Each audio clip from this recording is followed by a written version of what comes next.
Pastor? Sim, vamos fazer uma oração para iniciar, e eu gostaria já de iniciar a continuação, a parte 2 do nosso estudo do Apocalipse, Apocalipse Fácil. Os sinais do fim foi o tema do nosso primeiro estudo aqui na Rádio Shekinah. Nós vamos fazer nesta manhã, do dia 18/10 de 2013, a segunda parte do nosso estudo, já adiantando a todos os rádio ouvintes que não completaremos de maneira completa este estudo, já que temos um assunto muito amplo, um assunto muito vasto, e o assunto do Apocalipse é um assunto que demanda um tempo muito grande. Então nós precisaríamos de mais episódios, de mais capítulos, de mais programas para terminar. Mas vamos adentrar neste estudo desta manhã, além dos sinais do fim que nós trouxemos a lume no último programa. Vamos falar sobre assuntos do Apocalipse, não de maneira cronológica apenas, mas por importância de seus respectivos assuntos. Porque falando por assuntos, nós conseguimos também didaticamente, em uma interpretação mais facilitada para aqueles que estão chegando agora no assunto de escatologia. Então nós vamos começar o nosso estudo falando sobre o arrebatamento da igreja, a definição da palavra arrebatamento, talvez não é conhecida por todos, e depois nós iremos falar sobre grande tribulação, se der tempo, sobre o milênio, as duas Jerusaléns, a terrestre e a celeste, a batalha de Gog e Magog. Se der tempo, falaremos sobre as 7 trombetas, os 7 selos, os 7 cálices, que serão abertos no período do Apocalipse. Muito bem, meus amados, nós temos ouvido já no primeiro programa deste estudo do Apocalipse Fácil, os sinais do fim. E agora vamos, dentro do segundo episódio, falar sobre os sinais do fim, mas com abertura do livro do Apocalipse. Vamos falar então sobre a presença do fim na compreensão do Apocalipse, a visão do fim à luz do livro do Apocalipse. Então nós vamos iniciar agora, para que você, já dentro desta introdução, possa apanhar papel, caneta, ou, quem sabe, você pode estar fazendo as suas anotações através do seu iPad, do seu portátil, do seu Android, do seu aparelho do seu aparelho eletrônico, do seu aparelho portátil, do seu iPhone, enfim, aonde você estiver, agora você pode estar fazendo a anotação deste estudo. O arrebatamento da igreja, a definição desta palavra. Arrebatamento significa rápido, e é rápido, repentino. É mais do que um abrir e fechar de olhos, é um piscar de olhos. O abrir e fechar de olhos, ele leva cerca de 0,8 milésimos de segundo. O piscar de olhos, ele é mais rápido, ele leva cerca de 0,2 milésimos de segundo. Então significa ser tirado repentinamente, ser tomado de forma abrupta. Consultando o dicionário, encontraremos que a palavra arrebatar, além das definições dadas anteriormente, significa arrancar, levar. O dicionário escolar da língua portuguesa, Bueno Francisco de Silveira, na sua 11ª edição, de 1992, da Biblioteca Nacional da FAI. Biblicamente, será o acontecimento no qual o Senhor Jesus virá buscar a sua igreja, o arrebatamento faz parte da primeira fase da segunda vinda de Jesus. A segunda vinda de Jesus, ela tem a sua primeira fase, é o arrebatamento. E aí você me pergunta, pastor, quem será arrebatado? Este acontecimento envolverá a igreja e os santos do Antigo Testamento. Para a igreja abrangerá tanto os que estiverem vivos na terra, quanto os que dormirem no Senhor e estão no paraíso. Isto envolve os santos do Antigo Testamento como os do Novo Testamento. 1 Coríntios 15, 51, 52, 1 Tessalonicenses 4, 16, 17, João 11, 25 e 26, Hebreus 11, 39 e 40. Quando Jesus vier para arrebatar a igreja, existirão naquele dia cristãos que estarão vivos e outros que já dormem no Senhor. Entretanto, ambos serão arrebatados. Este evento será a grande colheita dos justos, podemos colocar assim, entre aspas, desde Adão até o momento em que os salvos serão levados desta terra. Mas, amados, após o arrebatamento, teremos o início do grande sofrimento, de uma angústia na terra, o pior período vivido pela humanidade, chamado de grande tribulação. A igreja não passará pela tribulação. Estamos vivendo um espaço de tempo indeterminado, chamado Era da Igreja, ou Era da Graça, o qual se iniciou no dia do Pentecostes e se findará no dia do arrebatamento. Este período indeterminado de tempo está compreendido entre a 79ª semana de Daniel e a semana de número 70, ou seja, as chamadas 70 semanas de Daniel representam cada uma delas, cada dia representa um ano. Então são 70 semanas, cada uma representando um ano. E sobra aí 7 anos entre a semana de número 69 e a semana de número 70. Então, este período de intervalo, ele será vivido na grande tribulação. E nós entendemos que são 7 anos, por assim representar estes anos, esse período das 70 semanas de Daniel. Então, conforme as profecias de Daniel, nós temos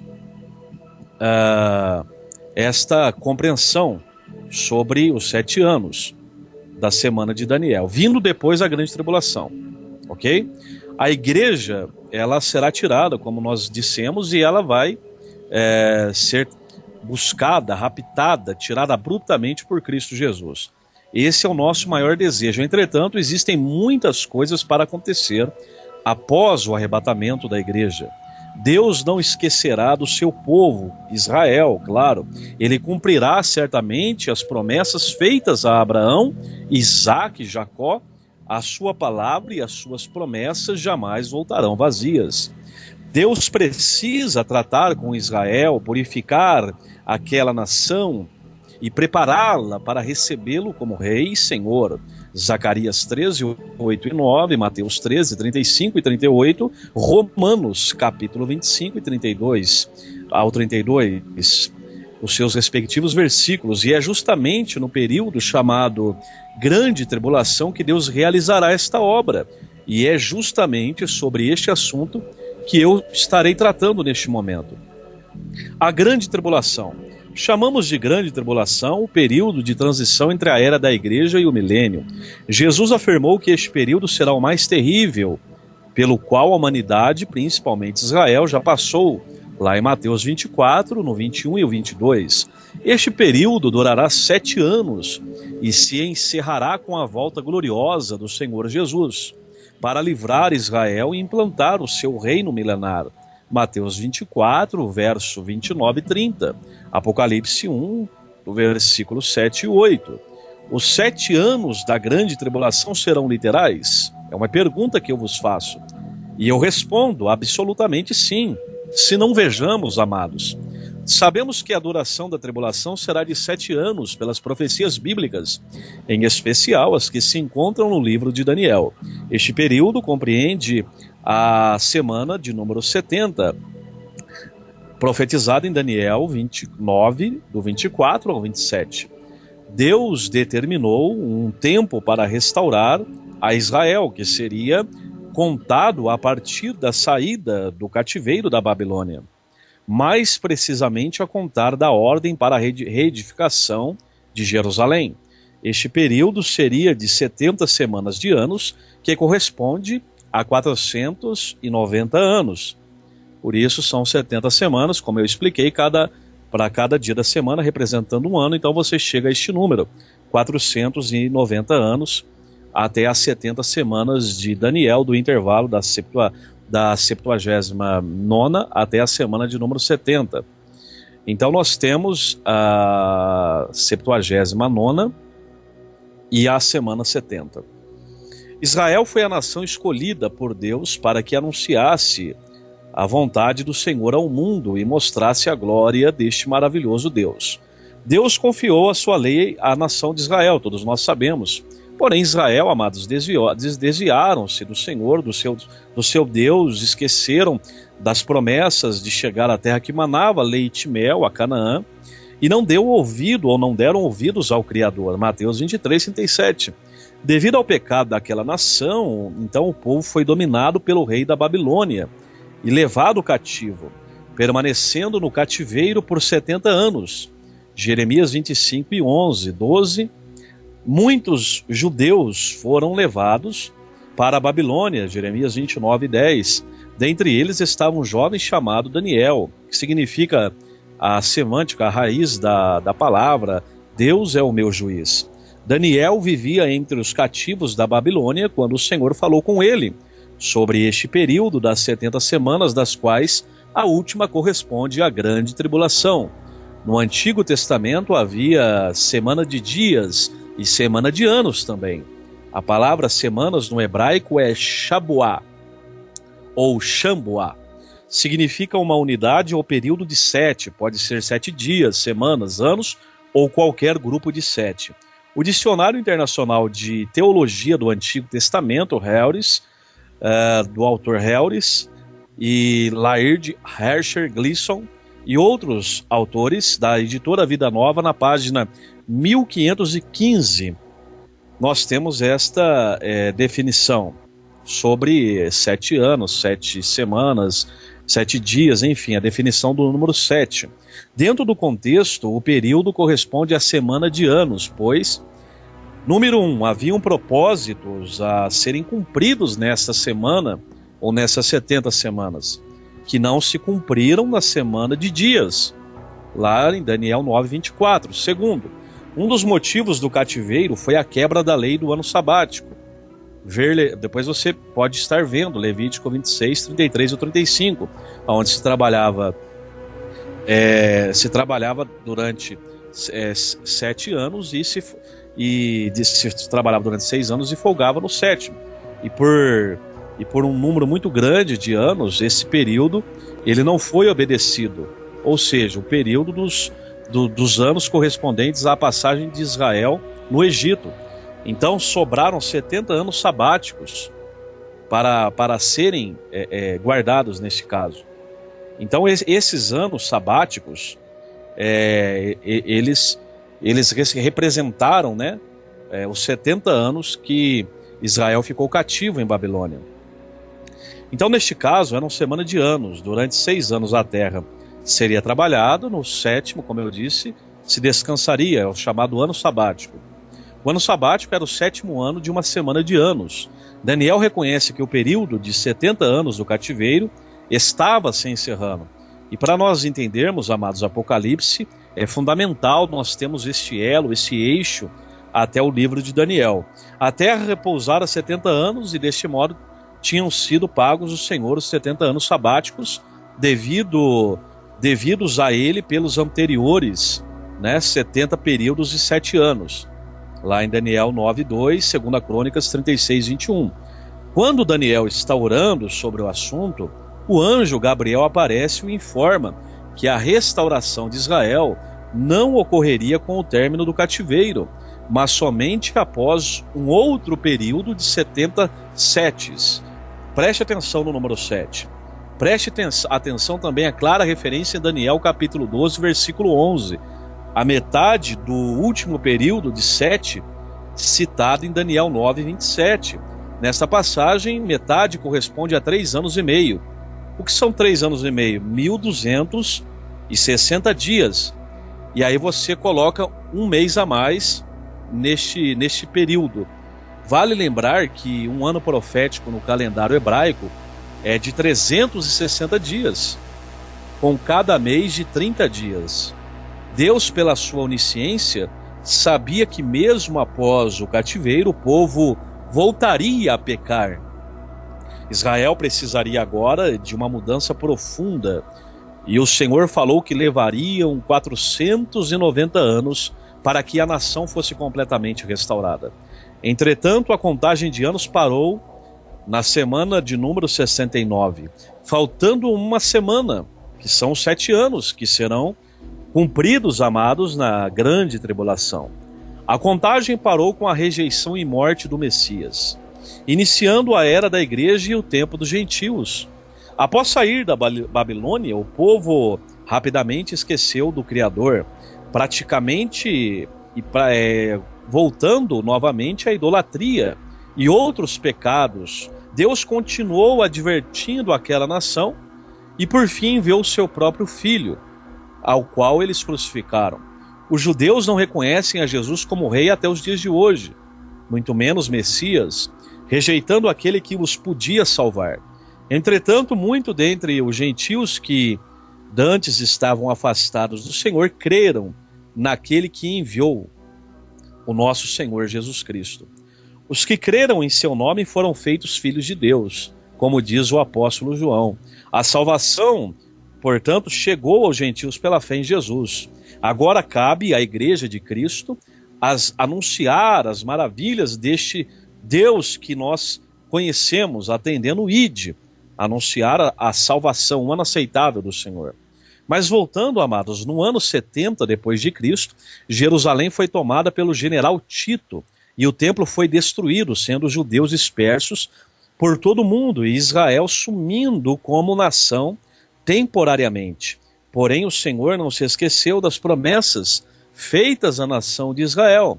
Por isso, a nação precisa ser restaurada. E para que Deus trate com Israel, é necessário que a igreja seja tirada da terra. Quando isto acontecer, se reiniciará a contagem das 70 semanas, faltando apenas uma semana de 7 anos, que é a semana de número 70, né? A 70ª semana de Daniel, cumprindo já a 79ª e agora cumprindo a 70ª semana de Daniel, que será o período que você conhece ouvindo na pregação de sua igreja, ou ouvindo nos filmes do arrebatamento, chamado Grande Tribulação. É o termo popular que conhecemos. No livro do Apocalipse, este período é mencionado com um período de anos, em Apocalipse 11, 2 e 3. Na passagem citada, a metade da tribulação, ela corresponde a 42 meses, ou seja, 3 anos e meio, ou 1260 dias. Então nós temos que considerar o ano de 360 dias, que é o ano judaico, e os meses de 30 dias. O que acontecerá durante a grande tribulação, você me pergunta?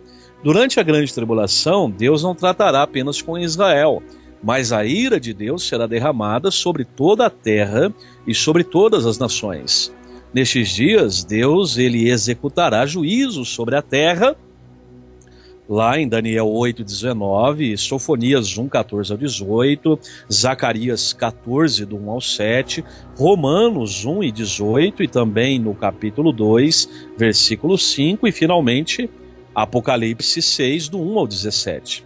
Haverá muitos sinais na natureza. Esta natureza ela vai entrar em caos e desequilíbrio. A Bíblia diz que a terra geme. Serão 7 anos de angústia, mas principalmente para Israel. Zacarias 12:3, Marcos 13:19 e 20, Daniel 12:1. Mas uma observação: quando lemos no livro do Apocalipse, devemos entender que o capítulo 1 se refere à visão que João estava vendo no momento, ou seja, Jesus glorificado. Os capítulos 2 e 3 se referem à era da igreja, do começo ao arrebatamento, do começo há 2000 anos atrás até o dia do arrebatamento, a qual nós chamamos de a era de Laodiceia. É a era da última igreja na face da terra, não é a igreja nem quente e nem fria, mas a igreja morna. Tomemos cuidado, amados, para não sermos achados em falta, como as 5 virgens que estavam com as suas lamparinas vazias ou não cheias, como as outras 5 prudentes. O capítulo 4, versículo 1, mostra o arrebatamento, e os capítulos 4, do versículo 2 em diante, e 5 mostram acontecimentos referentes à igreja após o arrebatamento. No capítulo 4 em diante, nós não vemos mais a igreja na terra, no livro do Apocalipse. Eu esqueci de dizer aqui para vocês, amados, talvez alguém tenha dúvida, o que significa a palavra Apocalipse? A tradução literal da palavra Apocalipse significa revelação. Você pode trocar a palavra Apocalipse por revelação, né? A não ser na vinda gloriosa de Jesus, como eu estava dizendo, não veremos mais a igreja na terra, no livro do Apocalipse, senão apenas em Apocalipse 19, do 11 ao 21. E aí sim, nós teremos o período final, o estancar final da grande tribulação, ou de toda a tribulação passada e contada no livro de Apocalipse. Todas as pragas descritas no Apocalipse, partindo do capítulo 6, são correspondentes à grande tribulação. E aí nós temos 7 taças, 7 selos, 7 trombetas. E até o seu encerramento no capítulo 19, versículo 21. No capítulo 20, se inicia o juízo das nações e o milênio. Os capítulos 21 e 22 falam da eternidade. O que é a eternidade? Ainda que tenhamos início, como é o ser humano, não teremos fim. Essa eternidade é a nossa eternidade, a eternidade humana. A eternidade de Deus, ela é diferente, ela não tem início e ela não terá fim. Por isso ele é alfa, ele é princípio, ele também é ômega. Ele também é o fim. Se você quiser saber o que ocorrerá na grande tribulação, basta você ler Apocalipse 6 e 1 e 19 e 21. O sermão profético de Mateus 24 corresponde literalmente ao período da grande tribulação. As 2 metades da tribulação. Nós temos que ver que haverá 2 metades na tribulação. Os 7 anos da grande tribulação serão divididos em 2 partes de 3 anos e meio, cada uma. A pior fase será na segunda parte da semana, Daniel 9, 27, quando o anticristo quebrar a aliança com o povo judeu. Cada metade da tribulação corresponde a 3 anos e meio. Em Apocalipse 12, 14, é usada a seguinte linguagem: um tempo e tempos, e metade de um tempo, que corresponde a 1 ano mais 2 anos mais 6 meses. Vou repetir: um tempo e tempos, lá em Apocalipse 12, 14, e metade de um tempo, que corresponde a 1 ano mais 2 anos mais 6 meses, igual a 3 anos e meio. Ou seja, isso são 42 meses ou 1.260 dias. Haverá salvação neste período? Sim. Apocalipse 20, versículo 4. Será levantado um remanescente dentre os judeus. Apocalipse 7, do 3 ao 4. Muitos dentre os gentios serão salvos também. Apocalipse 7, do 9 ao 17. A salvação será através da fé em Jesus. Não existe salvação sem Jesus. Ninguém será salvo sem fé. Apesar de haver salvação, a pregação não será a mesma da era da igreja. Será pregado o evangelho do reino. Os judeus remanescentes anunciarão que Jesus voltará para reinar. O rei, ouvintes de curtas e longas distâncias, radioespectadores, o rei está chegando. Aquele que crer participará do seu reino milenar. Para os gentios que ficarem, na grande tribulação, por não terem crido no Evangelho e, portanto, não foram arrebatados com a igreja, mas creram na mensagem pregada durante a tribulação, será uma época de intensa perseguição e sofrimento. O Espírito Santo será retirado com a igreja. Na grande tribulação, o Espírito não atuará mais como está atuando nos dias de hoje, aonde você pode ouvir a sua voz e arrepender de seu pecado, mas será dado por medida, como no Antigo Testamento. A operação do Senhor será apenas para cumprir a sua palavra. Não haverá mais esta época de graça que vivemos. Aqueles que crerem que Jesus reinará sofrerão o martírio.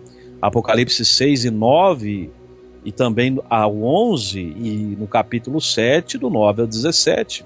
O mundo será infestado por demônios.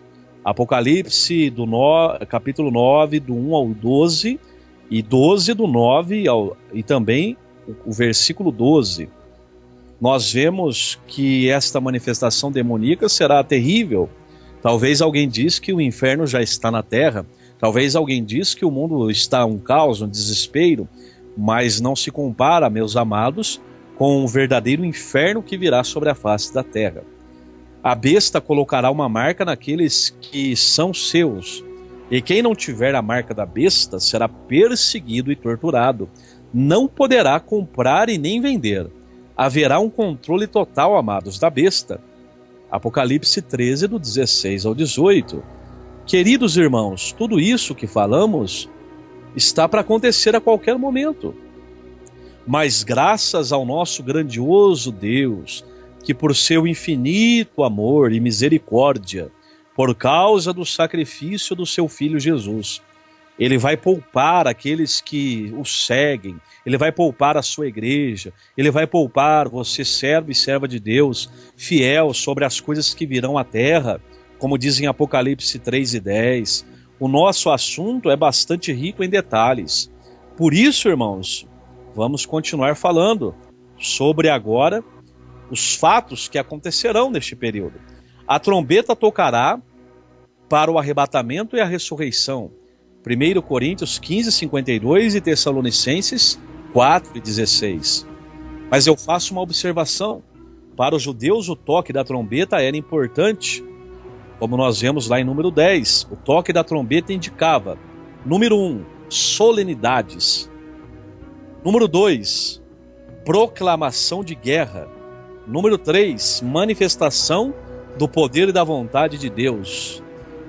Número 4, Jericó é destruído ao som da trombeta. Número 5, nós vemos o toque da trombeta na reedificação do templo, Esdras 3 e 10. Número 6, para congregar o povo e levantar acampamento. Mas atenção, irmãos, a última trombeta não é a mesma que as 7 mencionadas no livro de Apocalipse. A última trombeta não é a mesma sequência de 7 trombetas do livro de Apocalipse. Existia até um disco antigo chamado A Última Trombeta, né? Os antigos se lembram que mostrava a revelação de um pastor já de muita idade sobre o arrebatamento. E essa última trombeta não é a mesma das 7 trombetas do Apocalipse. Se não me falha a memória, o nome deste pastor era o pastor Olavo Holt, né? Lá da Suíça. Para a igreja, a trombeta representa o toque do reunir. No Apocalipse, as 7 trombetas representam para quem ficou na tribulação uma manifestação do juízo de Deus. O Senhor Jesus descerá do céu, onde está a destra do Pai. Os mortos em Cristo ressuscitarão primeiro em corpo glorioso, e depois os seus corpos serão transformados, como diz 1 Coríntios 15, 50 ao 54. Os salvos que estiverem vivos também terão os seus corpos transformados e glorificados. Todos os salvos serão arrebatados e vão se encontrar nos ares, não é aqui na terra, é nos ares. Jesus virá nos ares. Tessalonicenses 4, 17, na primeira carta. Então nós temos o arrebatamento que vai ocorrer, como eu disse, num abrir e piscar de olhos. E haverá ressurreição, transformação dos mortos, dos vivos, bem como o arrebatamento. será praticamente instantâneo. E a igreja deve estar preparada. Você está preparado? É a pergunta que não eu, mas o Espírito de Deus faz a todos nós esta manhã. Tribunal de Cristo. O que é o Tribunal de Cristo? No Tribunal de Cristo haverá o julgamento das obras de cada cristão, de maneira individual. E nesse julgamento seremos avaliados. Não será para saber se seremos salvos. Esse julgamento não é para avaliar a nossa salvação. Esse julgamento é para aqueles que já foram salvos, perdoados, purificados e arrebatados. Conforme vemos em 1 Coríntios 3, do 11 ao 15, 2 Coríntios 5 e 10. Seremos avaliados se somos verdadeiros, se somos aptos para receber os galardões celestiais, a recompensa celestial. Tipos de julgamento na Bíblia. Então vamos entender os julgamentos na Bíblia. Devemos analisar, irmãos e amados, em primeiro lugar, primeiro tipo de julgamento, o julgamento dos pecados. Ok? Resultado, salvação para todo aquele que crer. Conforme nós vemos lá em João 19 e 17, 18 e 30 e 1 Coríntios 3 e 4. O auto-julgamento do crente. Ele é na sua época, a qualquer momento, em qualquer estado. E o resultado é a correção. A Santa Ceia, por exemplo, é um momento bem oportuno para isso, onde cada um examina a si mesmo. É um julgamento personalíssimo, ou seja, somente você é capaz de fazê-lo. O outro tipo de julgamento, o terceiro tipo de julgamento, né? Nós vemos agora o segundo, é o próprio julgamento da sua individualidade, o julgamento personalíssimo. O terceiro julgamento é o julgamento eclesiástico. Deve ser exercido pela igreja local sempre que necessário. Mateus 18, do 17 ao 30, por exemplo. E o resultado desse julgamento é a recuperação, arrependimento do pecador e para manter a pureza do corpo de Cristo. O julgamento das obras. Quando Cristo voltar, ele vai ser o julgamento, como eu disse, das recompensas. O julgamento das nações, o quarto julgamento, quando vier o Filho do Homem na sua glória. Mateus 25, 31 ao 33.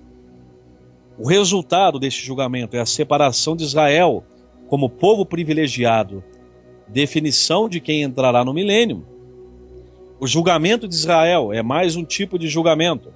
Ele será, qual época? Durante a tribulação. Resultado, purificação da nação e separação dos verdadeiros judeus.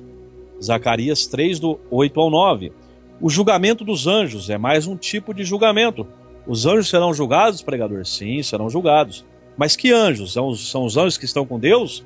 Arcanjos, serafins e querubins? Não, de modo algum. São os anjos caídos. Em que época? Antes do juízo final e após o milênio. Antes do juízo final e após o milênio.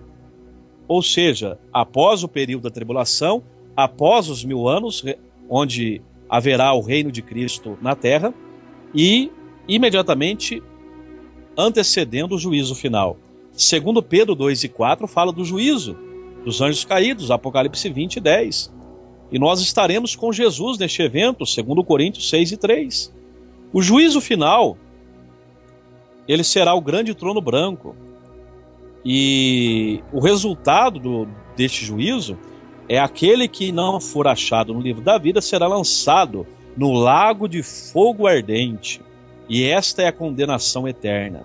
Mas nós falamos sobre os galardões. A Bíblia nos mostra vários tipos de galardões. Os galardões serão para os servos que comparecerem ao tribunal de Cristo. Receberão o seu galardão, Coríntios 9, 6, será distribuído pelo próprio Jesus. Veja, amados, que privilégio, que valeu a pena você ser fiel até a morte. O próprio Jesus vai entregar a cada um de nós a nossa recompensa. Apocalipse, se não vejamos, 22 e versículo 12. E quais são os tipos de recompensa? São simbolizados por coroas. Por isso eu disse na semana passada, e repito agora, o mais importante não é apenas a coroa, porque todo salvo terá coroa, mas são as pedrinhas que estarão colocadas em cada coroa. São as recompensas. A Bíblia fala número 1, sobre a coroa da vida, Tiago 1:12, Apocalipse 2:10, é a fidelidade. Essa coroa da vida é o primeiro tipo de coroa que nós, salvos, receberemos. A Bíblia fala sobre um segundo tipo de coroa, é a coroa da vitória. Como diz aquele hino da harpa cristã, a coroa da vitória, Coríntios 9:25. Os que venceram o mundo e não se corromperam receberão a coroa da vitória. Terceiro tipo de coroa, a coroa da glória, 1 Pedro 5, do 2 ao 4. Ministros e obreiros, dependendo do cuidado pelo rebanho, do seu trabalho pelo rebanho de Cristo, trabalho esse por amor e não por ganância, ou por status, vaidade pessoal. Quarto tipo de coroa é a coroa da justiça, 2 Timóteo 4, do 7 ao 8. Combatentes do Senhor, aqueles que sofreram por Cristo, essa também é chamada coroa dos mártires. Outro tipo de coroa, o quinto tipo de coroa, é a coroa do gozo, da alegria, da inefável paz e alegria e gozo no Espírito. Filipenses 4:1, 1 Tessalonicenses 2, 19 e 20, ganhou vidas para Cristo, este então ele vai ganhar e receber esta coroa. Ele zelou pelas almas, ele deu a sua vida, lágrimas, orações a fio pelas madrugadas, ele deu-se, trocou tudo por Jesus, mas não trocou Jesus por nada. Ou ele trocou Jesus por tudo? Qual tipo de troca você está fazendo em sua vida? Você está trocando tudo por Jesus? Você é capaz de trocar tudo por Jesus e receber a coroa da glória, a coroa da vitória? Então nós temos, irmãos, as bodas do Cordeiro. Após ser galardoada, a igreja será introduzida na presença do Pai. E então acontecerá as bodas do Cordeiro, onde nós estaremos com Cristo. O Senhor prometeu confessar o nosso nome, o meu e o seu, diante do Pai. Mateus 10:32, Lucas 12:8, Apocalipse 3:5. Este acontecimento será uma grande festa, que será pouco antes da vinda gloriosa de Jesus. Essa já na segunda fase da volta de Jesus, na segunda fase, como eu disse no início, da segunda vinda, que será após a grande tribulação. A ceia, haverá uma ceia nessas bodas do Cordeiro, conforme Lucas 12:37. Enquanto todos estes eventos acontecem com a igreja no céu, após o arrebatamento, a igreja estará lá no céu com Cristo Jesus. Então nós temos, irmãos, vários tipos de entendimento desta grande tribulação. Há o chamado pré-tribulacionismo, o mid-tribulacionismo e o pós-tribulacionismo. O pré-tribulacionismo, que é o que nós cremos, crê que Jesus volta antes da grande tribulação. O mid-tribulacionismo é aquele que crê que Jesus volta no meio da grande tribulação. E o pós-tribulacionismo é aquele que crê que Jesus volta depois da grande tribulação. Então nós temos, meus amados, muitos símbolos, né? Como eu disse, quando falamos de Apocalipse, nós temos muitas nomenclaturas. A Bíblia fala sobre o dia do Senhor, né? Como nós vemos em Isaías 13:6, clamai, pois o dia do Senhor está perto, vem do Todo-Poderoso como assolação. No verso 9 diz, eis que vem o dia do Senhor, horrendo, com furor e ira ardente, para pôr a terra em assolação e dela destruir os seus pecadores. Ezequiel 10:3 diz, porque está perto, sim, o dia do Senhor, dia nublado, será o tempo dos gentios. Nós temos em Joel 1:5, ai do dia, porque o dia do Senhor está perto, e virá com assolação do Todo-Poderoso. Nós temos Joel 2:1, tocai a trombeta em Sião e clamai em alta voz no meu santo monte. Tremam todos os moradores da terra, porque o dia do Senhor já está perto. Nós temos ainda no versículo 11, ainda falando sobre o dia do Senhor, no versículo 31, o sol se converterá em trevas, a lua em sangue, antes que venha o grande e terrível dia do Senhor. No capítulo 3, ainda deste mesmo livro, no versículo 14, multidões e multidões no vale da decisão, porque o dia do Senhor está perto, no vale da decisão. Como eu disse, o livro do Apocalipse, ele está cheio de símbolos. E nós temos, no livro do Apocalipse, a representação da igreja, com 7 igrejas.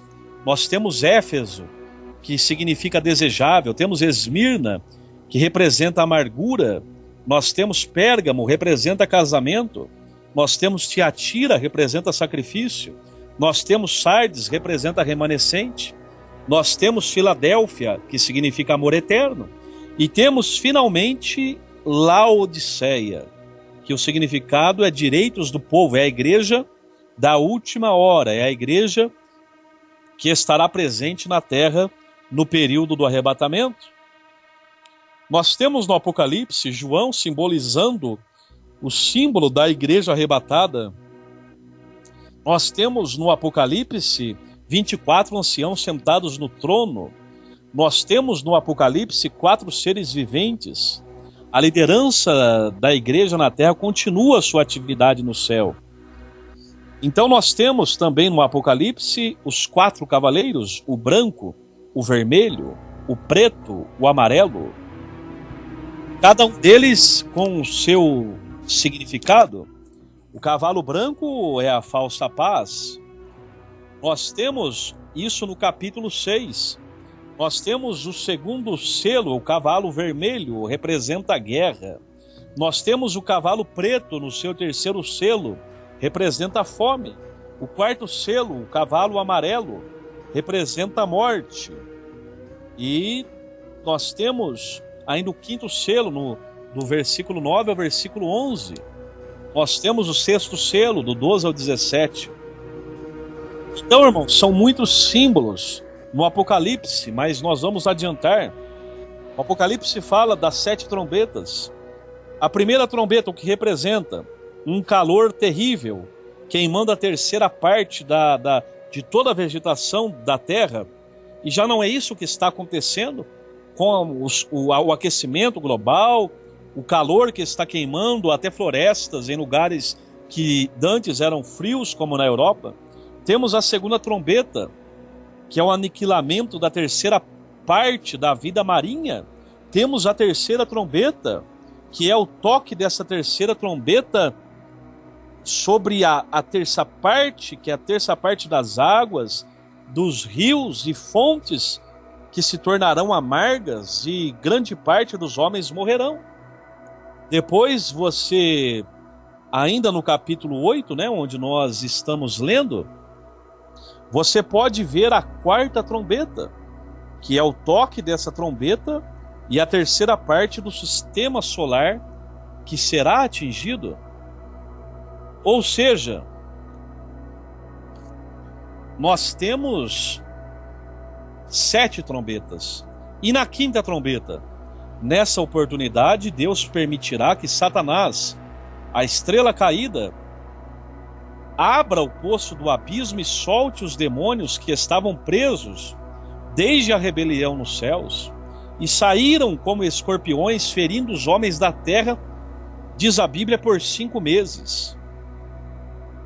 Você sabe que a aeronáutica americana, ela possui um helicóptero cujo seu nome é exatamente gafanhoto. Será esta a visão que João teve naquele período onde estava vendo e visualizando estes escorpiões que serão que ferirão os homens por 5 meses? Nós temos na sexta trombeta 4 demônios poderosos e furiosos, que estavam presos desde o Éden, no rio Eufrates, foram soltos e tiveram ordem para matar 1/3 dos homens da terra, e vinham comandando exércitos, um exército para cada um dos 4 demônios. Então, amados, estas são 6 trombetas, mas nós ainda temos a 7ª trombeta. E a 7ª trombeta é a trombeta que vem acompanhada das 7 taças da ira de Deus, consumando o juízo dos povos e separando definitivamente as ovelhas dos bodes. Nós temos ainda muitos símbolos, creio que não da manhã,